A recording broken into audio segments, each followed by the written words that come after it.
जिसको हम कह सकते हैं कि 1922 को 5 और 6 मई को हमारे पूर्वजों के लिए एक मैं मान सकता हूं कि ये काला दिवस है।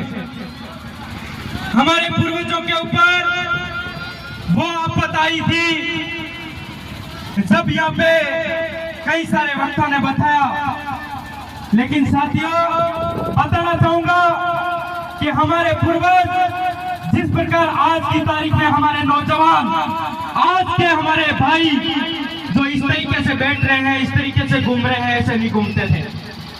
हमारे पूर्वजों के अंदर एकता थी। हमारे पूर्वज पूरी आदिवासी परिवार की और आदिवासी समाज की पूरी वातावरण जानते थे, वो एकजुट होकर के रहते थे। और हमारे पूर्वज को यह भी पता था कि वो लोग पहले वाले हमें कभी कभी उदाहरण देते हैं कि मधुमक्खी अलग होकर के अटैक करते हैं तो व्यक्ति घायल नहीं होता है, और वही मधुमक्खी एक छोटी सी मधुमक्खी है और एक होकर के अटैक करते हैं तो अच्छा की भोंक मिला देते हैं। तो साथियों आज की तारीख में क्या हो रहा है, आज हम लोग एक मधुमक्खी के माध्यम से आप लोगों को बताना चाहूंगा, हम लोग टुकड़ों में बटे हुए हैं। कोई कहां जाके बैठ रहा है, कोई कहां टोली बना रहा है। मुझे लगता है कि हमारे समुदाय के अंदर, हमारे समाज के अंदर बहुत बड़ी ये कमी है, बहुत बड़ी ये भूल है। हम लोग जब घर से निकलते हैं, हम विचार लेके आते हैं, हमें बोलने को नहीं मिलेगा तो कोई बात नहीं, लेकिन वहां पे जाएंगे, कहीं सीख करके एक शब्द सीख करके आएंगे तो किसी न किसी मंच में जाकर के बोलेंगे, उस शब्द को समझेंगे।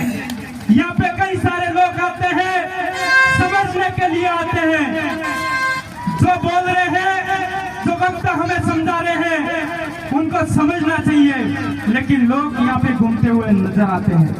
कई सारे लोग जो समझदार लोग, डिग्रीधारी लोग, आज की तारीख में मैं मानता हूँ जो बाहर जाके रोडों पे फोटो ले रहे हैं और मजाक उड़ा रहे हैं, वो समझदार लोग जो कल परसों माउंट आबू मेला है उसकी बहन बेटियों को ऐसे सामाजिक प्रोग्राम में न भेज करके वहां पे कदम मस्ती करने के लिए उस बहन बेटियों को भेजने का काम करेंगे। वो समझदार लोग, वो डिग्रीधारी लोग जो इंसान डाल करके बड़ी डिग्री लेके, डिप्लोमा लेकर के वो बात करते हैं कि हम लोग उस जाति से, उस धर्म से आते हैं। मैं मानता हूँ इस भारत देश में जो आरक्षण मिलता है, जो आरक्षण हमें मिला है, वो एक जाति व्यवस्था से नहीं मिला है साथियों। एक सबसे बड़ा अगर मैं मानता हूँ तो एसटी के आधार पे हमें आरक्षण मिला है।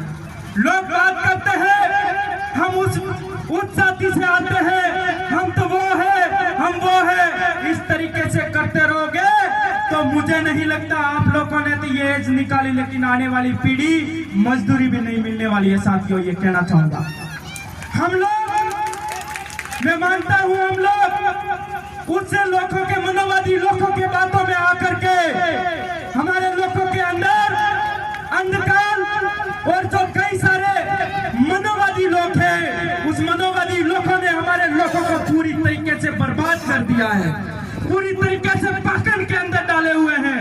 आज कई सारे किसी भी मंदिर में जाकर के पूछना, इस मंच पे हमारे पूर्वजों के इस मंच पे ये बात बोलना नहीं चाहूंगा, लेकिन मुझे लगता है कि बोलने से विरोध होगा या सही होगा, लेकिन विरोध होगा, 100 जने विरोध करने वाले होंगे, उसमें 10 जने सोचेंगे और समझेंगे। उस मंदिर के अंदर जाकर के किसी पंडित या ब्राह्मण को पूछना, किसी महाराज को पूछना, आप वर्षों से यहाँ पे पूजा कर रहे हो, यहाँ पे आप घंटा बजा रहे हो, आरती चढ़ा रहे हो, कभी भगवान आकर के मिले? कभी भगवान ने कहा कि ये काम कर, ये काम कर, वो काम कर? क्यों नहीं बोलते भगवान? जब ऐसे पंडित को मैं मिलने गया जहाँ पे 2-3 मूर्ति लगी हुई थी, मैंने बोला इसमें से कितनी सही और किसको मैं मानूं? इसमें 2-3 एक जैसे हैं, किसको मानूं? तो वो कहा ये सभी भगवान है। मैंने बोला सभी भगवान कैसे, एक बताओ, एक को मैं मानूं और उसको पूछूं और सीधा उनको मुझे मिलना है। तो उन्होंने कहा मैं 10-15 साल से यहाँ पे तपस्या कर कर रहा हूँ, शादी तक नहीं किया, सन्यासी हूँ, और मुझे भगवान नहीं मिले तो तेरे को कहां से मिलेगा।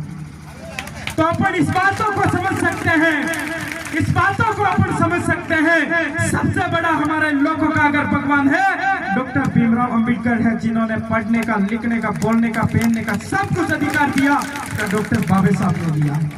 मैं मानता हूँ हमारा भगवान वही है।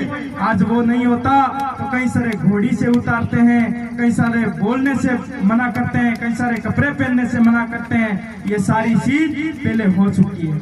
आज का युवा क्या जाने, जो आदिवासी परिवार के अंदर जुड़ा है वो व्यक्ति अच्छी तरीके से समझता है कि पहले हमारे बाप दादों के ऊपर, हमारे पूर्वज पुरखों के ऊपर कितनी तपिश आई थी, लेकिन आज का शिक्षित व्यक्ति और शिक्षित वर्ग का व्यक्ति भी कहता है कि हम लोग तो अलग है भाई। तू जो सर्टिफिकेट लगा करके जो नौकरी मिली है तू नहीं समझ पाया, तो आजकल के पढ़ने वाले बच्चे क्या समझेंगे।